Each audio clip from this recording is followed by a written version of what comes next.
Hello teachers! I am Biz and welcome to the second PDA vlog.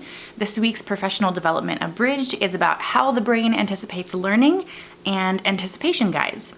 And I know what you're thinking, Biz, why are we talking about anticipation guides? I think I learned about anticipation guides in my undergrad like 8 times. And I realize it might seem a little like 1991 to talk about anticipation guides, but they are a great strategy. Just stay with me. Sometimes it just takes a little bit of fresh information to bring new life to something, as well as adapt it to new situations and new circumstances, which we all find ourselves in right now. So hang tight and we will get into our expert advice for the week. This week's expert advice comes from 2 different sources. The first one is an article called Curiosity Prepares the Brain for Better Learning by Daisy Uhas. In that article, she summarizes a research study where researchers asked participants to look at a whole ton of different questions and rate them by how interesting they found the topics. They then asked the participants a bunch of these questions and followed each question by showing them a picture of a face. And the face was completely unrelated to the question. It was just a random face. The following day, they asked those participants to recall information about the answers to the questions as well as the faces. What they found was that participants were able to recall much more information about the faces if the face was preceded by a question that they found particularly interesting. So let me share with you what these researchers found was happening in the brains of the participants at the time. To understand exactly what had occurred in the brain, the researchers turned to their imaging data. They discovered that brain activity during the waiting period before an answer appeared could predict later memory performance. Several changes occurred during this time. First, brain activity ramped up in 2 regions of the midbrain, the ventral tegmental area and nucleus accumbens. These regions transmit the molecule dopamine, which helps regulate the sensation of pleasure and reward. This suggests that before the answer had appeared, the brain's eager interest was already engaging the reward system. The more curious a subject was, the more his or her brain engaged this anticipatory network. In addition, the researchers found that curious minds showed increased activity in the hippocampus, which is involved in the creation of memories.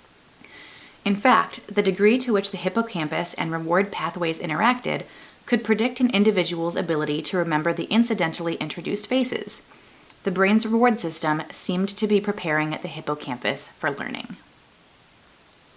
So what this tells us is that if we can get students' anticipatory motors going, they are going to be chemically ready to engage with their learning and retain more of it. The second source for expert advice this week comes from the book Disrupting Thinking: Why How We Read Matters by Beers and Probst. And there was a challenge that they give in this book that I feel like really connected to that article. It really brought me back to that idea of anticipating learning. They say if we convince students that reading might sharpen our thinking and clarify our emotions, they might see the significant impact it could have on them. In short, we want them to ask themselves, how has this text changed me? And I would even stretch that question to say, how has this information or this lesson or this activity changed me? However, I would argue that if we're actually going to get students to the place where they can actually answer that question, they need to acknowledge what they think or they know about a subject in the first place so that they can anticipate new learning and potential changes to their thinking. Sometimes students don't think they actually have an opinion about a subject until you ask them those very pointed, specific questions, and then they're all of a sudden like, oh, I guess I do think something about that. And then it's easier to have those classroom discussions later and engage them in those conversations when you can say, no, I've already asked you this question and I know you think one way or the other, like you agree or you disagree with this.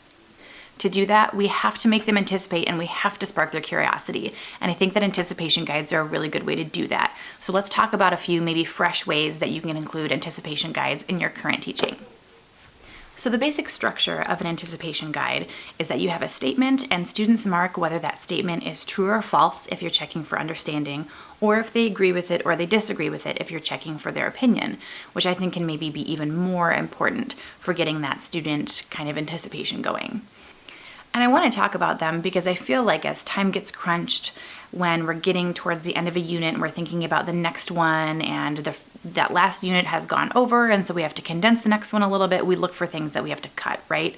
And so we end up keeping all of the things that's like content delivery and getting rid of some of the other things. And I think anticipation guides are sometimes the first things to go. Even in some newer curriculum that I've seen, the biggest extent of an anticipation guide is like rating knowledge of a few vocabulary words, or even like a single kind of like quick start question, or like a simple quick write, which can be useful, but I think that anticipation guides can be even more than that, and should be even more than that a lot of the time. When we're thinking about how we can use anticipation guides in a digital means, especially right now with our students in distance learning, but in the future as well when we see them in the classrooms, we can do a really simple survey for an anticipation guide, and you can create that through Google Forms. You can create that as a Schoology poll. There's Poll Everywhere that you can use as well, just to give you some like overall feedback for the class, as well as look at individual student information about what they know about a subject or what they think about a subject. One that I want to talk about is the use of Padlet. And Padlet is not always something that you think about using as an anticipation guide. It's mostly just kind of a digital bulletin board where students can respond to something, put their thoughts on something. But there's a specific format that Padlet has, that's the column format, that I think is really nice for creating anticipation guides. You can create an agree-disagree column or a true and false column, and students can put statements or concepts that they think would fall into either one of those for themselves. Or you can create a separate column for each of the different statements or ideas, and students can write underneath there if they agree or disagree. What I like about the Padlet format is that students can see each other's responses, so it already gets students interacting with each other on the topics that you're going to be covering in class, as opposed to students responding in a way that's very individual, where they can feel kind of siloed in their learning journey. Anticipation guides give teachers really great feedback about their students, and we know that right now it's really essential that we're getting feedback from our students. We can use anticipation guides to create learning groups. We can use the information from them to adjust the breadth or the depth of our instruction, which I know we're all really working on right now as far as determining through this distance learning process, what do I cut out? Because we know we have to cut things out, and we know that we want to keep just the most important things that our students need, as well as what we're really able to support them with right now. An anticipation guide can help us do that. It can also help us address vocabulary that students might be struggling with, or misconceptions that they have about content, and it can help us focus our discussion questions that I know we're all using during this distance learning time as well. But most importantly, anticipation guides help our students become curious about what they're learning, and it can help them identify what they currently think or know about a subject.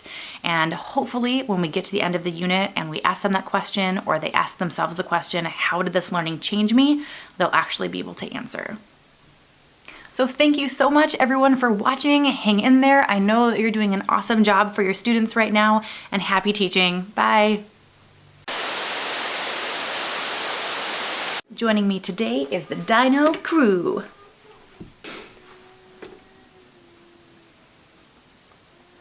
Maybe he will stop crying long enough for me to get a shot.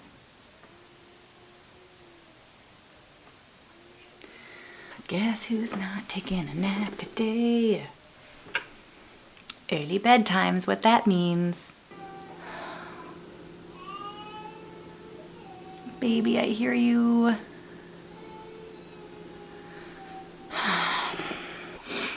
Child of mine, this is some of the worst bedhead I have ever seen.